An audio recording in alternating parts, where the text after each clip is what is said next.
Friday Night Glory here at Parish Episcopal High School. Coach Scott Nady, coach of the 2014 TAPS state champions. Coach, the Panthers had an impressive season last year, to say the least.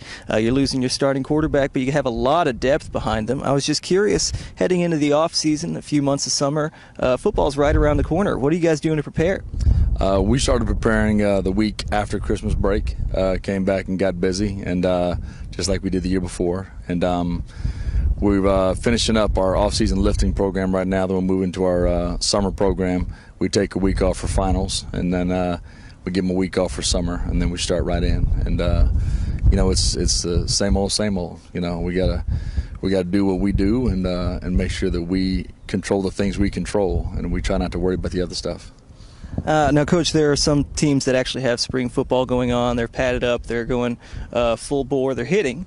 What do you guys do to simulate competitive football this time of year? Really not a whole lot. We go just about 5 days. We don't go in pads either, just moving around in shorts and T-shirts. So we practice throughout the summer, 7-on-7 as a unit, and, full hitting in the spring with a program our size is a fantastic opportunity to lose a great player for the fall. And it's a little bit like studying for a test today you're going to take 6 months from now. The chances of retaining the information is probably minimal. But I understand why some programs have to do it. They're so large, they've got to sort through and figure out who can play and who can't, and they come up with a depth chart that's feasible by summer.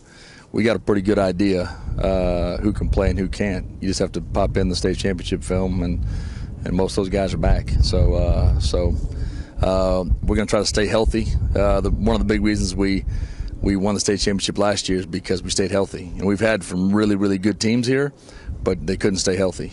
And the two teams that have won it here have both been extremely healthy at the end of the year. So that's our biggest focus: get stronger, get faster, and remain healthy. That's well put, Coach. I was going to ask you about your goals preparing in the next 3 months, but that's pretty well put.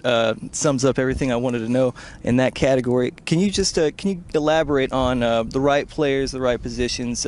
There might be some positional changes, obviously, heading into a new season, every new season. Michael Griffin talked with us a little bit about that. Can you maybe elaborate on what would happen hypothetically if you have younger students coming up that might fit a position that is filled by a veteran?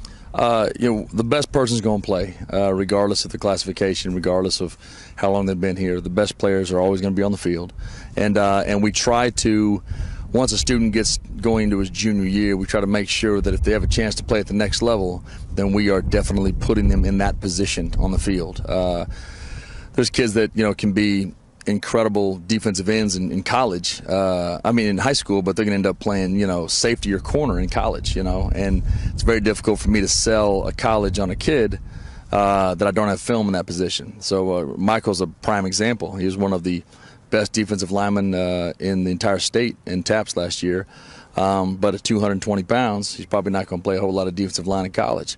But he's extremely athletic and extremely physical, so we'll look at standing him up this year and putting him in a position that he can play in college. And we have a few other kids like that as well, young kids that have been contributors for us and in certain spots that aren't conducive for their career moving forward. So we always try to put the interest and the long-term needs of the kids ahead of the program, especially those that are trying to play after high school when it comes to positional choices. But so far as who's in a position now, right now we have a lot of kids coming back. We have no starters because we're going to find out who can play from day one, and that's, I don't care if you started last year. I don't care if you had 100 touchdowns last year.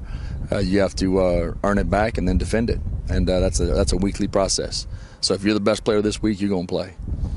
Coach, you swept TAPS last season. The one game you lost was Glen Rose, I believe. It's just a one loss on the sheet. I know anybody going into the next season following the state champions, they assume, a one-loss team, they're aiming to go undefeated. But that's not entirely, it's not that simple. Can you just describe what it's like going into a brand new season, maybe from this point or even in September? Yeah, we, our formula really never changes regardless of last year's record or regardless of the record of the season we're in currently. It's we try to win the rep. If we can win the rep, then we'll win the series. Win the series, win the quarter. Win the quarter, win the half. And win the half, win the game. And that is, we take it one play at a time. And the most important play of the entire season is the next play that we're going to play. And that's as far as we look ahead. If we play as hard as we can and we look behind us and we've got an undefeated season, that's fantastic. But never once last year was I thinking that, heck, we might go undefeated. It was we have to win the first play of the next game. And then once that was accomplished, our sole focus was on winning the second play. And we kind of strung it together, and next thing you know, we were 13-1, and it tends to work out. We try to just focus on the thing directly in front of us.